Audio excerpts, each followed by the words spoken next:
नमस्ते प्रणाम दोस्तों। हम लोग चल रहे हैं प्यारा सा आप लोगों को सोहर का उठान गीत सुनाने। तो आप लोग जरूर सुनिएगा, लाइक से सब्सक्राइब करिए, कमेंट में जरूर बताइए कैसा लगा। तो चलिए सुनाते हैं दोस्तों। नमस्ते दोस्तों, चलिए बहुत ही प्यारा सोहर का उठान है। आप लोग प्यार से सुनिए और लाइक से सब्सक्राइब जरूर करिए। चलिए प्यारा प्यारा कमेंट में बताइएगा ये गीत कैसा लगा। हम लोग 3 बहनें जा रहे हैं गाने। मत कीजिए।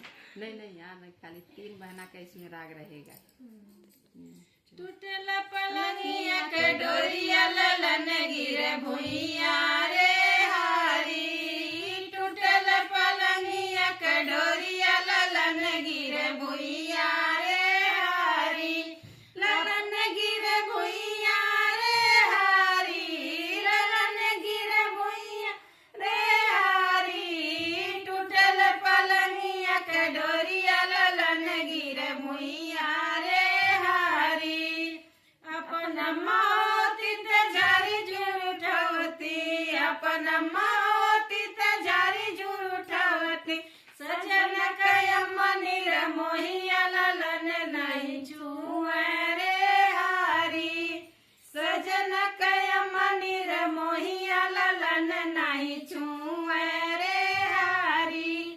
टूटल पलंगिया के डोरिया ललन गिरे भुइया रे हारी।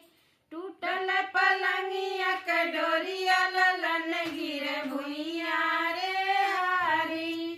अपन भाभी होती तजारी जुर उठावती। अपन भाभी होती तजारी जुर उठावती। सजन का भाभी निर मोहिया ललन नहीं छुए हारी। सजन का भाभी निर मोहिया ललन नहीं छुए रे हारी।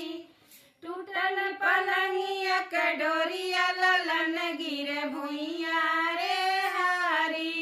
ललन गिरे भुइया रे हारी। ललन गिरे भुइया रे हारी। टूटल पलंगिया के डोरिया ललन गिरे भुइया रे हारी।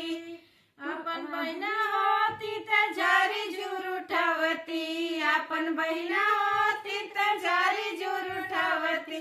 सजन का बहिन निर मोहिया ललन नहीं छुए रे हारी। सजन का बहिन निर मोहिया ललन नहीं छुए रे हारी। टूटल पलंगिया के डोरिया ललन नहीं भुइया रे हारी। ललन गिरे भुइया रे हारी। ललन गिरे भुइया रे हारी। टूटल पलंगिया के डोरिया ललन गिरे भुइया रे